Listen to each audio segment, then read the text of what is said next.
Esta é a Índia, a quinta maior economia do mundo e um país que em breve será o mais populoso da Terra. A forte força de trabalho da Índia foi crucial para torná-la uma potência econômica mundial. Enquanto muitos países enfrentam envelhecimento populacional e falta de habilidades adequadas, a Índia ainda tem uma força de trabalho jovem e produtiva.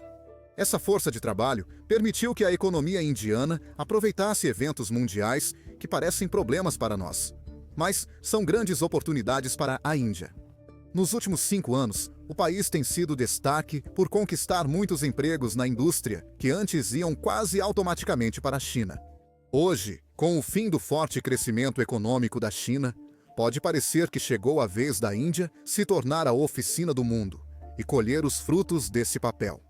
Isso está alinhado ao plano do governo indiano de alcançar uma economia de 5 trilhões de dólares até 2025, mas ainda há muito o que fazer. Atualmente, a Índia produz 1/6 da produção per capita da China. E apesar do sucesso das últimas 3 décadas, a China ainda está longe de ser um país rico. Isso mostra que o sucesso nos dois países pode gerar muitos benefícios humanos. Apesar dos problemas geopolíticos causados pelo crescimento econômico da China, tirou centenas de milhões da pobreza, o que é positivo. Algo positivo que também pode ser replicado na Índia. A Índia pode se tornar a próxima superpotência econômica e rivalizar com China e Estados Unidos? Quais vantagens ela pode usar para crescer economicamente até esse nível?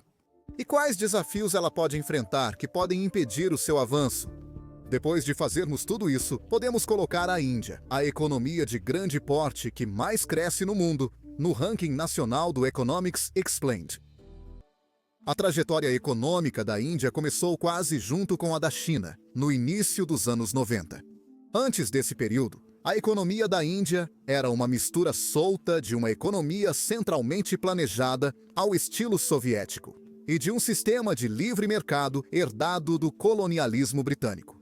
No entanto, o colapso da União Soviética, que era seu principal parceiro comercial internacional na época, combinado com o fraco desempenho econômico geral sob esse sistema, fez com que o país enfrentasse um problema de dívida internacional tão grande que quase foi à falência, sendo salvo por um empréstimo de última hora do Fundo Monetário Internacional. Quando uma economia precisa ser ressuscitada, o Fundo Monetário Internacional aplica o chamado Consenso de Washington. Já falamos do Consenso de Washington em outros vídeos sobre economias que precisavam de impulso, então não vou repetir muito. Basicamente, é uma lista de políticas que abrem a economia ao comércio e à iniciativa privada. Na Índia, o foco eram as políticas protecionistas para indústrias nacionais e o complexo sistema de licenças e restrições para todas as empresas. Políticas protecionistas nem sempre são ruins. Essas são políticas que os governos implementam para bem proteger suas indústrias locais. Políticas protecionistas geralmente se manifestam como restrições comerciais, como impostos de importação ou cotas. Se a Índia quisesse defender sua indústria automobilística local, ela poderia impor um imposto de importação sobre todos os carros estrangeiros enviados ao país, o que aumentaria o preço deles em relação aos carros fabricados nacionalmente. Carros importados continuariam disponíveis, mas como luxo. O benefício aqui é que a maioria dos consumidores simplesmente optaria por comprar os produtos fabricados nacionalmente, mesmo que fossem um pouco inferiores aos concorrentes internacionais, pelo simples fato de serem mais baratos. Isso significa que as empresas nacionais quase sempre terão um mercado consumidor, o que faz com que continuem funcionando e mantendo as pessoas empregadas. Na teoria parece ótimo, mas há 2 grandes problemas nas políticas protecionistas. O primeiro problema é que elas tornam tudo mais caro para os consumidores.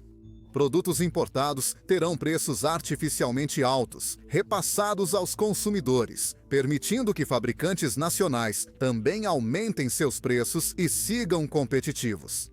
Dependendo da abrangência dos impostos e taxas de importação, isso também pode significar que as empresas acabam pagando mais caro por peças e componentes que entram nos produtos finais. Para ser uma economia avançada ou em desenvolvimento hoje, é quase impossível produzir tudo internamente. Usando o exemplo de um carro, você precisa considerar as matérias-primas, as peças componentes, os chips de computador, assim como as máquinas que fabricam as máquinas que produzem as peças que montam os carros. Algumas economias, teoricamente, poderiam chegar perto de serem totalmente independentes, mas isso teria um custo enorme, o que significa que, quase inevitavelmente, as economias precisam importar coisas. Se um fabricante tiver que pagar impostos de importação sobre todos os componentes que acabam sendo usados no produto final, ele também vai precisar repassar esse custo para o consumidor final. Para alguns setores, especialmente os que geram empregos ou trazem benefícios econômicos além do dinheiro, isso pode valer a pena.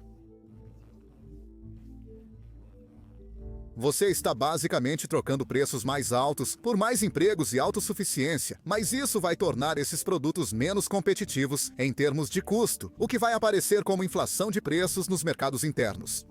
Estamos vivenciando em primeira mão os impactos das restrições comerciais hoje, com as sanções à Rússia e a guerra comercial com a China. São exemplos extremos, mas o processo é o mesmo. Agora, as economias suportam preços mais altos dentro do razoável.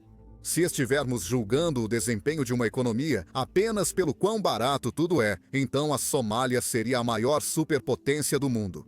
O problema das economias é que o preço artificialmente inflado prejudica a competitividade das exportações, sendo esse o segundo grande impacto das políticas protecionistas com restrições comerciais. Uma montadora que produz carros inferiores e só vende no mercado interno, devido à alta taxação dos concorrentes, dificilmente terá sucesso vendendo fora desse ambiente desigual. Isso mostra que a economia perde a chance de criar um mercado de exportação próprio, capaz de gerar mais empregos a longo prazo do que políticas protecionistas poderiam salvar. Há uma forma de proteger as indústrias locais sem esses problemas. Em vez de penalizar importações, o governo oferece subsídios, isenções fiscais, pagamentos diretos ou compras garantidas aos fabricantes locais. O melhor exemplo disso, provavelmente, são os Estados Unidos, que subsidiam os agricultores porque querem manter essa indústria local, tanto pelo emprego que ela gera, quanto pela vantagem estratégica de poder alimentar sua própria população de forma independente. Embora as políticas protecionistas de subsídios não tornem as coisas mais caras para os consumidores diretamente, elas exigem que o governo gaste mais dinheiro em vez de receber dinheiro, como aconteceria com impostos de importação, o que significa que, no final das contas, o contribuinte vai acabar pagando a conta de qualquer jeito, seja por meio de impostos mais altos ou de preços mais altos. Não importa como sejam implementadas. As políticas protecionistas são uma intervenção direta no livre mercado. E sempre que isso acontece, inevitavelmente vai causar algumas ineficiências. E é por isso que, normalmente, as economias tendem a crescer quando adotam o livre comércio. Agora, para ser justo, as ineficiências causadas pelas políticas comerciais protecionistas, no caso da Índia, eram relativamente insignificantes se comparadas à pressão sobre a economia causada pelo nível extremo de intervenção do governo em praticamente toda a atividade empresarial. Como mencionei anteriormente, a Índia, nas décadas após a independência, se inspirou bastante na economia planejada, de estilo comandado pela União Soviética. A economia era guiada por planos quinquenais, focados em setores como agricultura e indústria pesada. Não era uma cópia direta, pois a iniciativa privada existia, mas era muito regulamentada. Empresas estatais subsidiadas dominavam grandes indústrias, impedindo a competição de empresas privadas. E mesmo em mercados menores, até mesmo em algo pequeno como uma mercearia de esquina, era quase impossível abrir um negócio.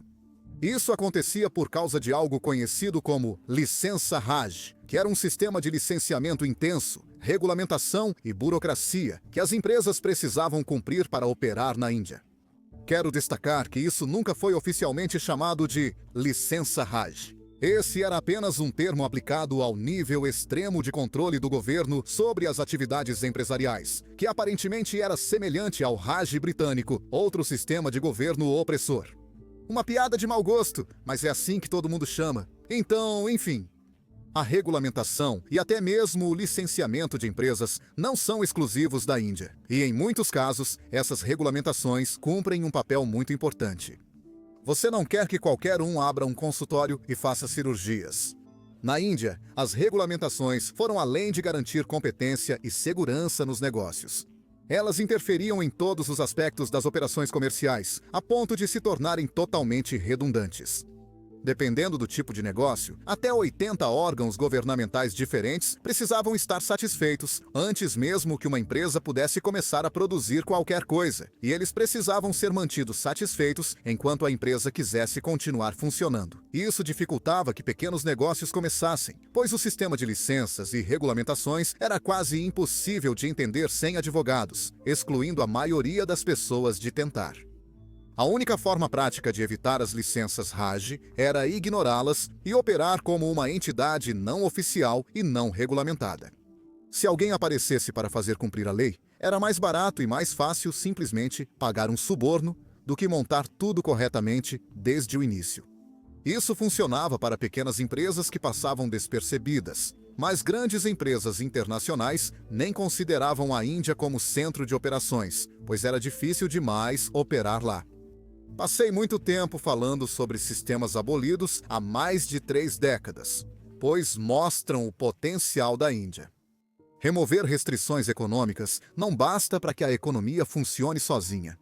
Podemos observar países como a Rússia, cujo produto interno bruto caiu muito após o colapso da União Soviética, mesmo com a adoção do livre mercado.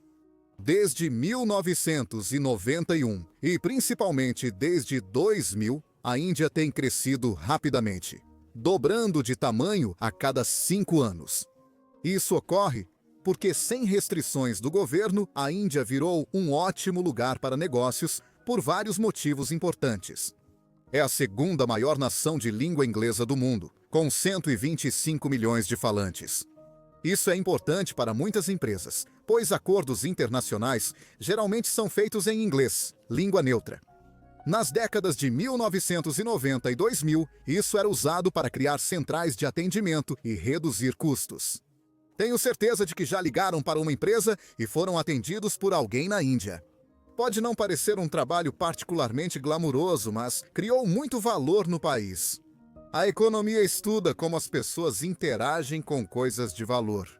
Em escala macro, isso levanta questões sobre como os sistemas agregam ou retiram valor da economia nacional ou global. Um país pode agregar valor ao extrair matérias-primas, como fazem os países ricos em recursos ao retirar coisas do solo. Isso gera muita riqueza, mas por sua própria natureza é insustentável, porque eventualmente esses recursos vão se esgotar. A extração de recursos exige pouca mão de obra, resultando em altas margens e grande potencial. A exploração por elites e empresas de combustíveis fósseis é intensa. Ao ver a lista dos países mais ricos em petróleo, percebe-se que ter recursos naturais não garante prosperidade econômica. Países podem importar matérias-primas e convertê-las em componentes ou produtos finais, ou seja, manufatura.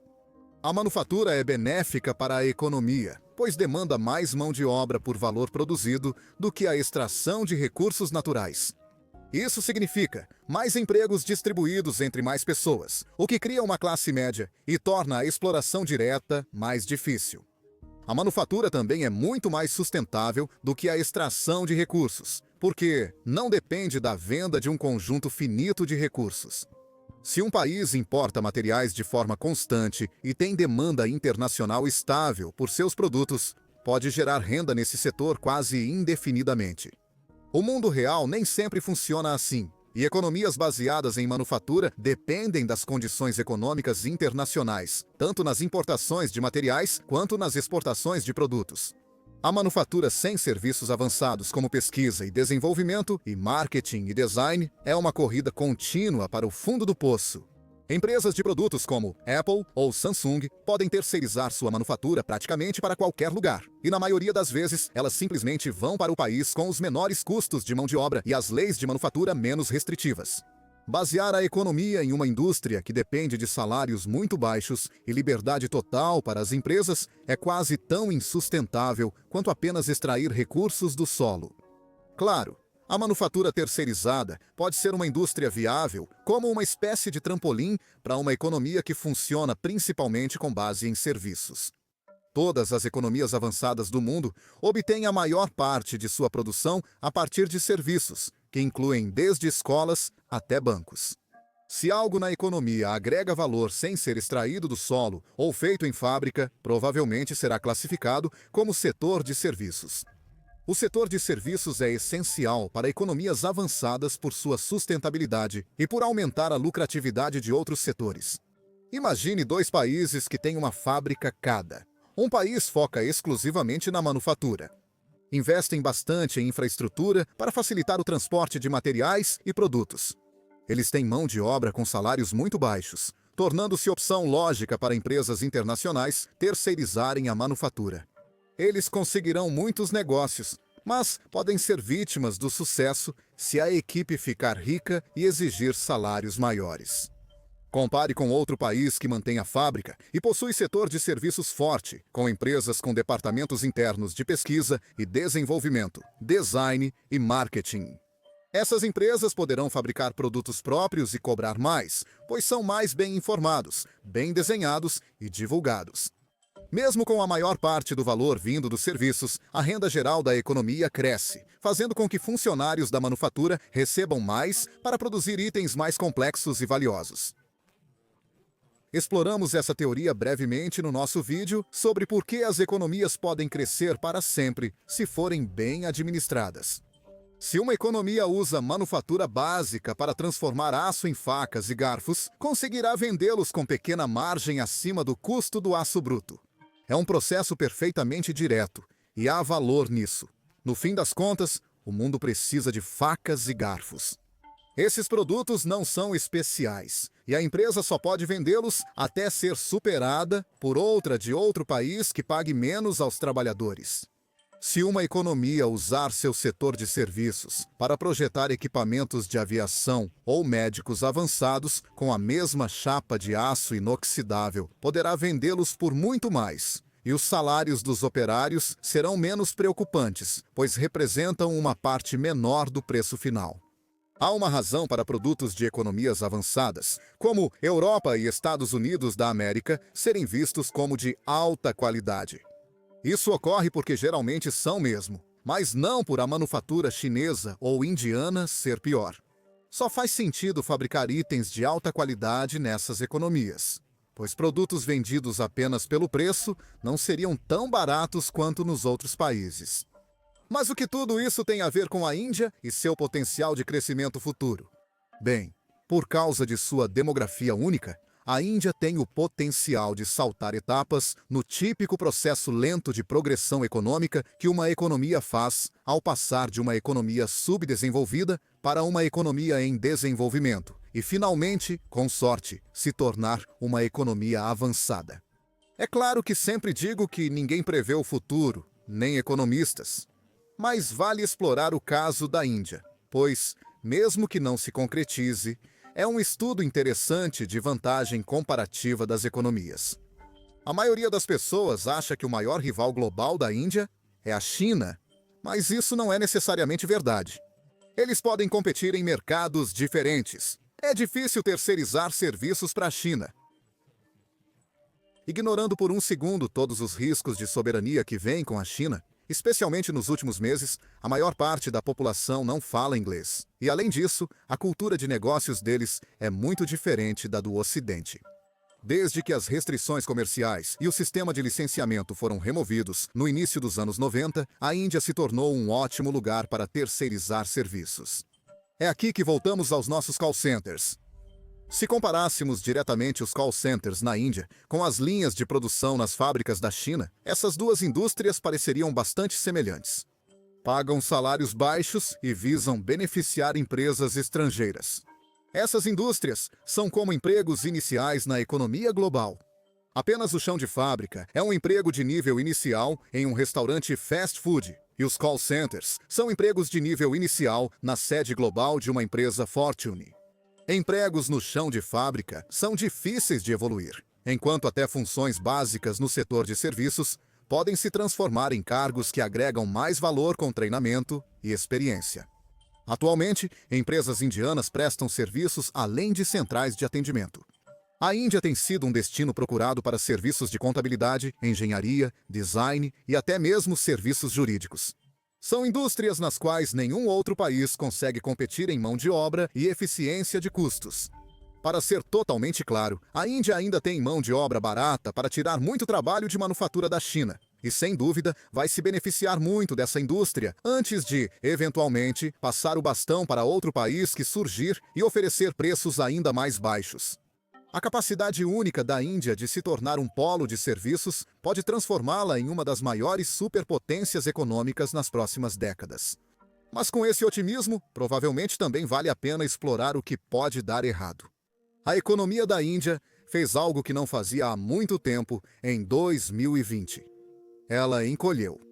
Após a pandemia de coronavírus, as condições econômicas globais foram o principal fator, e a Índia foi muito impactada por esses surtos.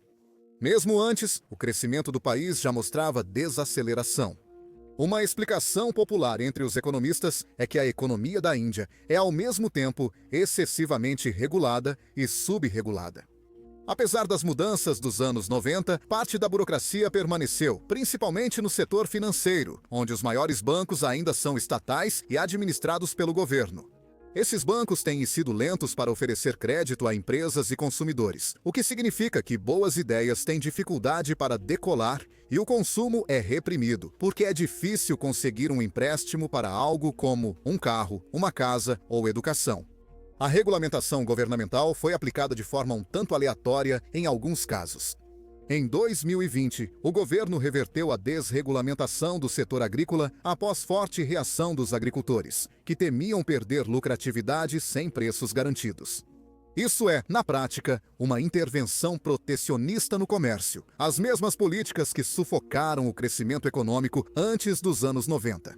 Outro exemplo de intervenção excessiva foi o governo tornar algumas denominações da moeda inválidas após uma data, apenas 2 meses depois. As pessoas precisavam correr aos bancos para depositar as notas antes que perdessem valor, causando longas filas. Além das horas de trabalho perdidas, isso também gerou dúvidas significativas sobre a moeda do país. A moeda fiduciária depende da confiança das pessoas em seu valor. Ao mostrar que podia eliminar denominações de sua moeda por capricho, o governo gerou dúvidas sobre a segurança de fazer negócios em rúpias indianas. Apesar de parecer estranha, a desmonetização foi considerada necessária pelo governo devido a um resquício da era do License Raj, empresas que preferiam operar fora do controle oficial. Em 2018, segundo estimativas, os negócios informais do mercado cinza eram mais de metade da produção da Índia. Cobrar impostos de empresas e trabalhadores informais é obviamente muito difícil. Então, o governo esperava que, ao forçar as pessoas a depositarem seu dinheiro em espécie, elas fossem obrigadas a declarar sua renda e pagar seus impostos. Isso não funcionou, mas destacou o problema da economia informal. Muitos trabalhadores hesitam em migrar para funções formais de maior valor porque seriam tributados e acabariam ganhando menos do que em empregos informais pagos em dinheiro. Grandes corporações multinacionais não usam pagamento em dinheiro, tornando surpreendentemente difícil para algumas empresas atrair mão de obra em um país com quase 1,5 bilhão de pessoas.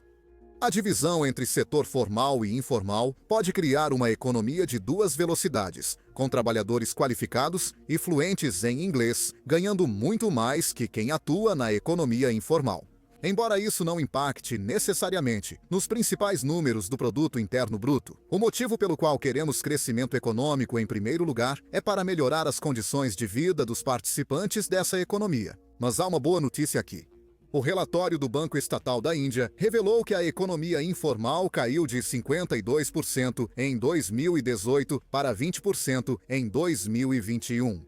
A redução ocorreu graças aos esforços do governo para facilitar o emprego e legalizar negócios. Mas outra força motriz foi que muitos trabalhadores informais perderam os seus empregos durante os surtos de Covid, enquanto seus colegas da economia formal podiam trabalhar de casa ou em escritórios controlados. A economia da Índia é nada além de puro potencial.